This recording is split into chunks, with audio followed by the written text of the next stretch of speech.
saya sendiri tidak bisa memberikan bantuan secara dana, tapi saya bisa memberikan bantuan dalam bentuk hari ini karena tidak konsisten.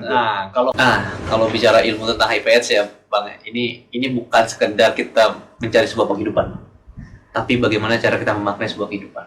Perilaku serta pelakunya itu memang harus lebih hati-hati.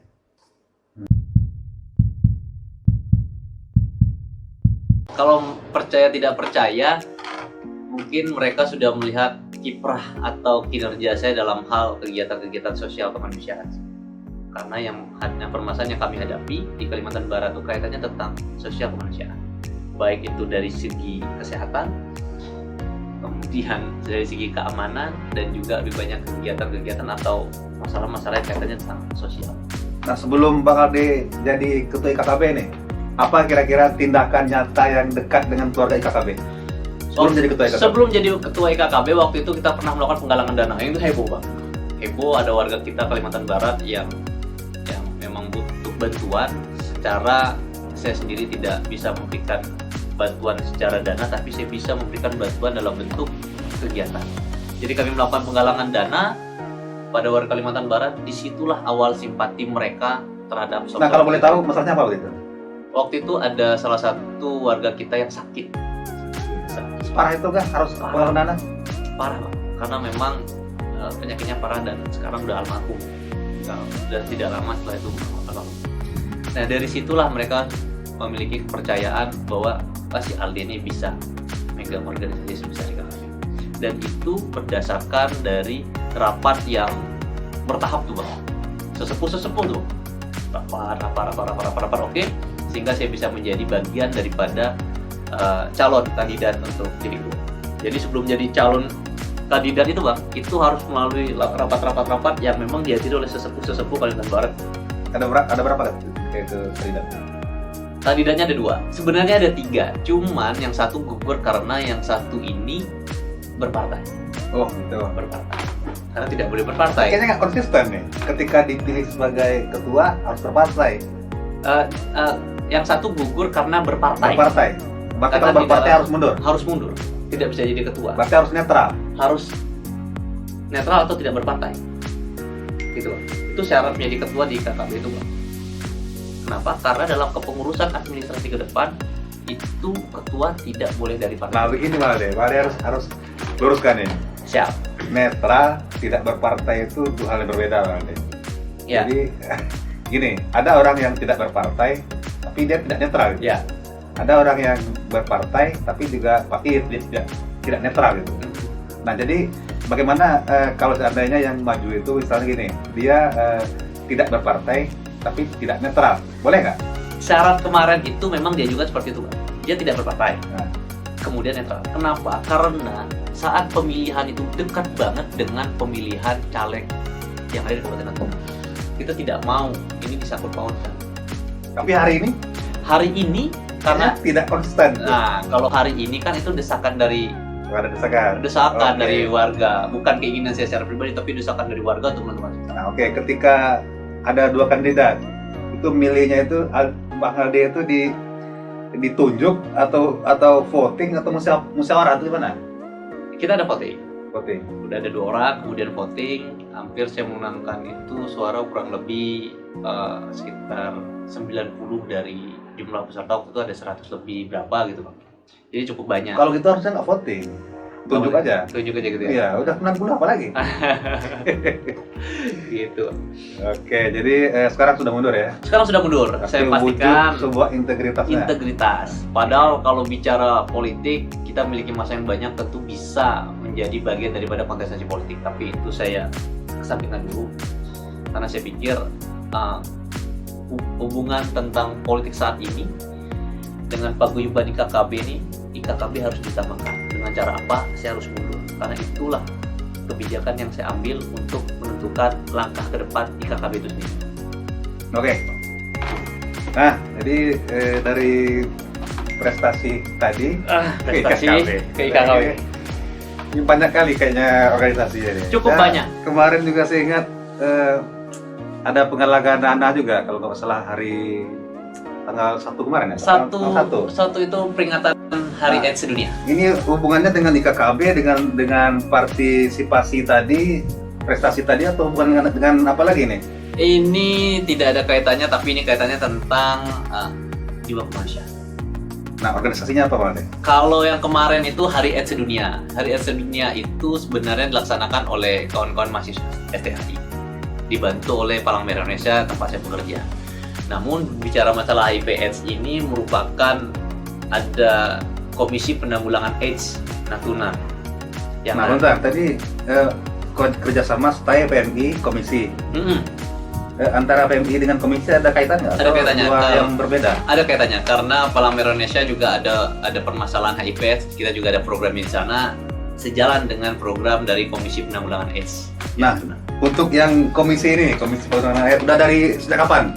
Aduh, kalau bicara HIV/AIDS atau KPA ini dari sejak saya kembali ke Natuna setelah kuliah. Tahun berapa? 2014. 2014, udah lama nih? 2014 saya kembali ke Natuna, saya berkecimpung di dunia HIV/AIDS sampai 2017 akhir. Karena setelah itu saya diamanahkan untuk mengembangkan Palang Merah Indonesia. Berarti sempat putus berarti?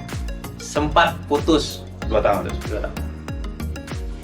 Nah, karena gini. Tadi kan komisi AIDS tadi itu kaitannya dengan Palang Merah. Iya. Nah, Bang Ade sendiri putus tahun 2017 karena ingin fokus di Palang Merah. Gimana? Kayaknya nih dia kan berkaitan, kenapa nggak bisa sekali jalan aja? Karena Komisi Penanggulangan AIDS saat itu adanya peraturan yang berubah dan sebagainya, sehingga KPA itu sendiri tidak diakomodir untuk penganggaran. Jadi saya diperbantukan di Palang Merah Indonesia yang anggarannya sudah disediakan, tinggal dijalankan saja. Begitu, nah, Bang. 2014 sampai 2017, kemudian aktif lagi tahun 2000? Insya Allah kita akan coba aktif lagi di 2021. Kemarin kan aktif 2020.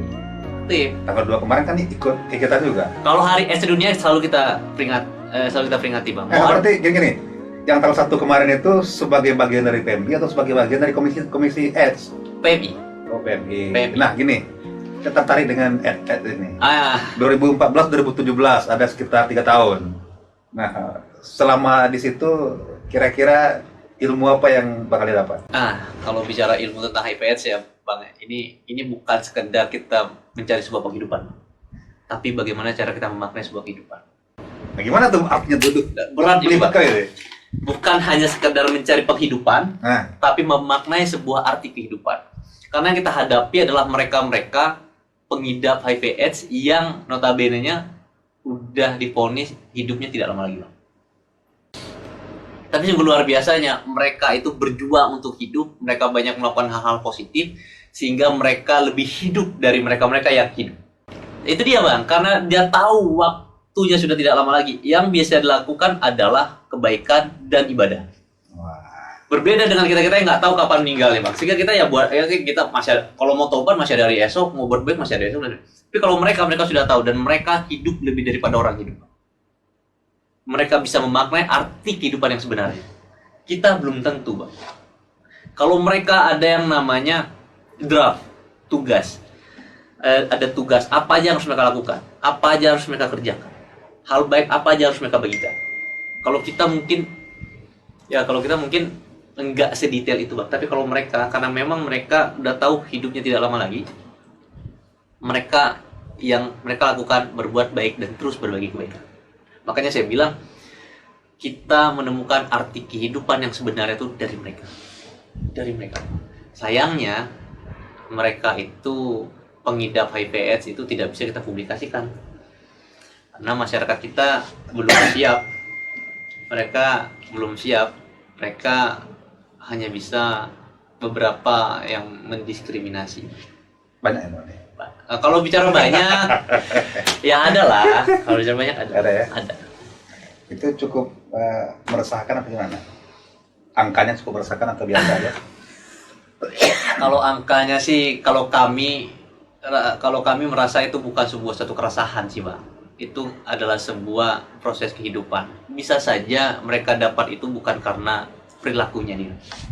Bisa saja mereka dapatkan itu ya tanpa sengaja. Dalam arti begini, Bang. Katakanlah si suami ini melakukan hubungan seks terlarang, seks bebas.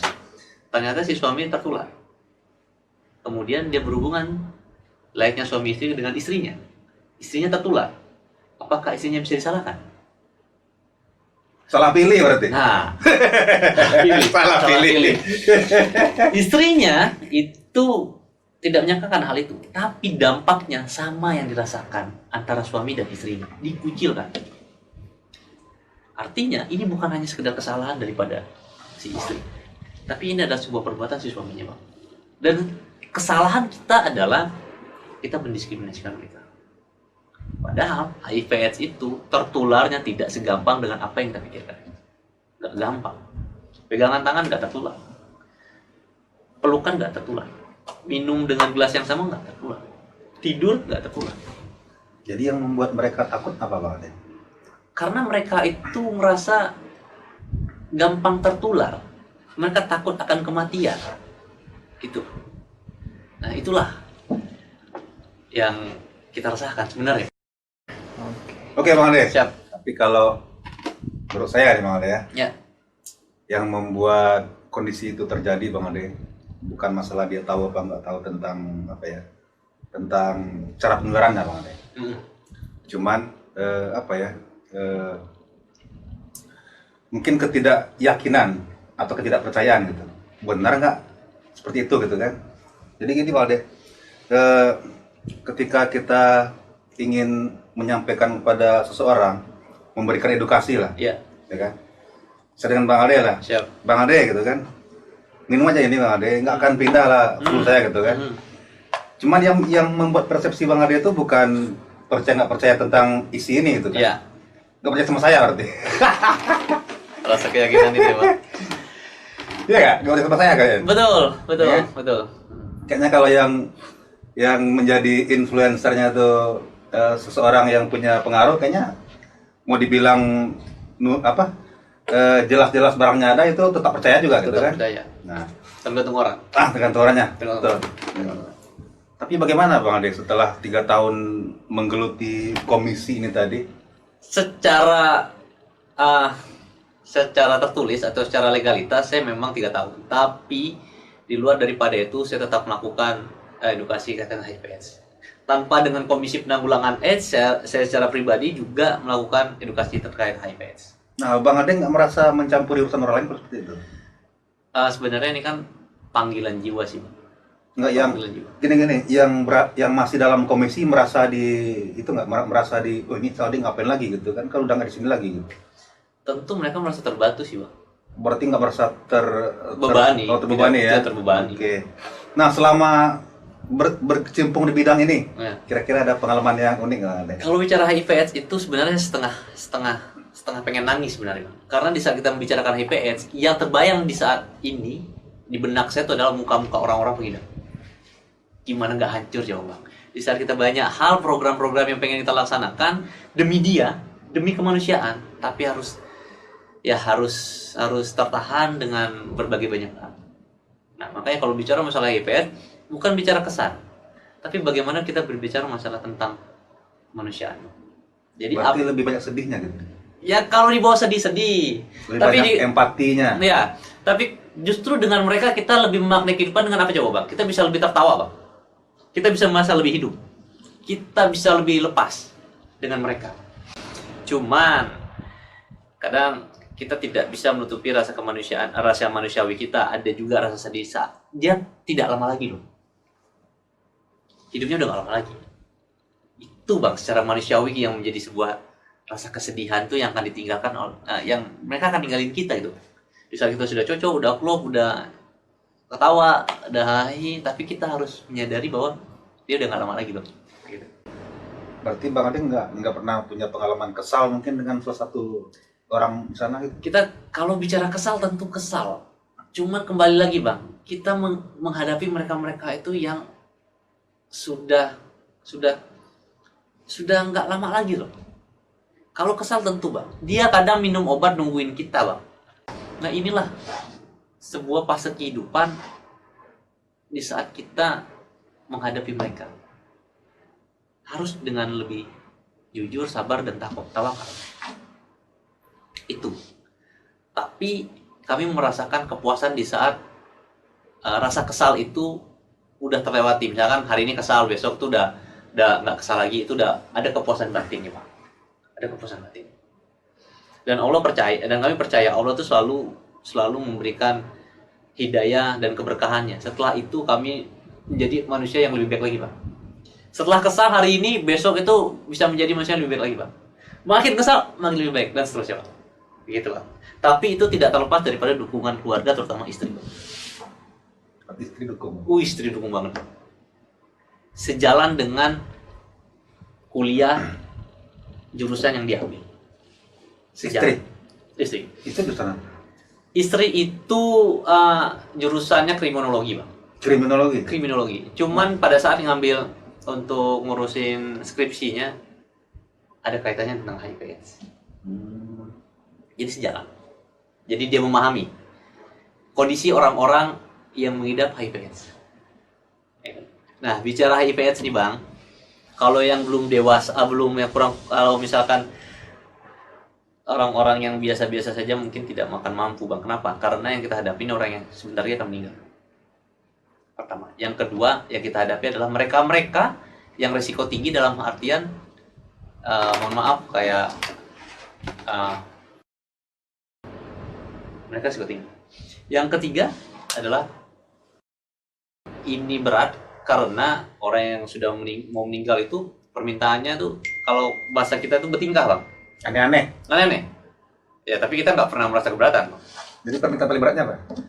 Ya, ya kalau orang mau meninggal itu kan biasanya mintanya aneh-aneh Bang. Tapi ya kita senang-senang aja Bang, karena tadi kita udah lepas dengan proses itu. Kedua, mereka yang pekerja seks, kita salah satu pencegahan itu kan melakukan kondom, memberikan kondom. Kadang mereka butuh kondom, kadang mereka curhat tentang dan sebagainya. Itu kita punya istri, beda kalau kita masih single. Tantangannya adalah di saat kita memberikan kondom ini secara gratis, ya mereka adalah orang yang mengerti akan budi Bang. Dengan budi. Kita ngasih gratis nih Bang. Dibayar gitu. Dia kan mau bayar. Kita kan nggak mau Bang. Akhirnya dia bilang mau dibayar pakai apa Bang? Kalau kita misalkan katakanlah agak-agak kita bisa nggak sih bayar pakai yang ini gitu kan Bang? Itu tantangannya Bang. Maka kalau pembahasan hari ini kita berbicara masalah HIV/AIDS dan perilaku serta pelakunya, itu memang harus lebih hati-hati.